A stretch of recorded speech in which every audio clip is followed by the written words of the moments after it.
Aujourd'hui, rien n'est plus facile que d'accéder à la Bible. En surfant un tant soit peu, vous pouvez trouver des dizaines de versions remarquables en libre accès sur Internet.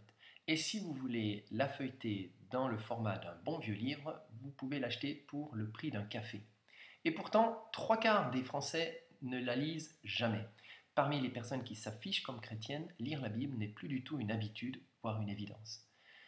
La Bible n'a jamais été aussi accessible, et pourtant ce qui manque aujourd'hui pour l'ouvrir, c'est la motivation. Tiens, d'ailleurs, c'est vrai, pourquoi lire la Bible? Ceux qui l'ont écrit étaient des témoins faillibles, sujets à l'erreur, comme nous le sommes. Ils étaient pétris, façonnés par une multitude d'influences, de structures mentales, d'influences culturelles, des traditions, des mythes, des légendes, comme nous le sommes encore aujourd'hui. Et du coup, ce qui fait que quand nous la lisons, nous pouvons entrer en contact avec des conceptions scientifiques du monde, avec des manières de se représenter la création, avec aussi certaines règles de morale qui nous semblent être inadaptées ou peut-être décalées par rapport aux questions telles qu'elles se formulent dans le contexte qui est le nôtre. Mais cela n'est pas grave, parce que je ne lis pas la Bible pour avoir une conception scientifique exacte du monde.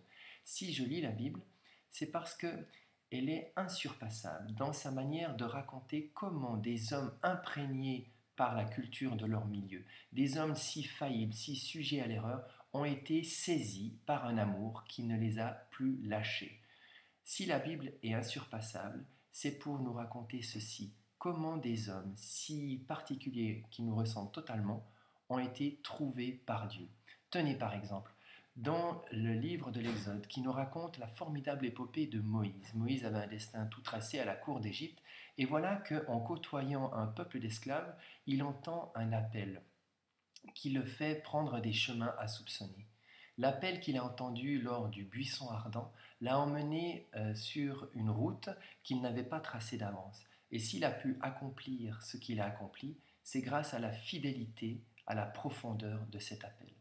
Ainsi, si je lis la Bible aujourd'hui, ce n'est pas pour avoir des preuves de manière historique, de manière journalistique de ce qui s'est passé.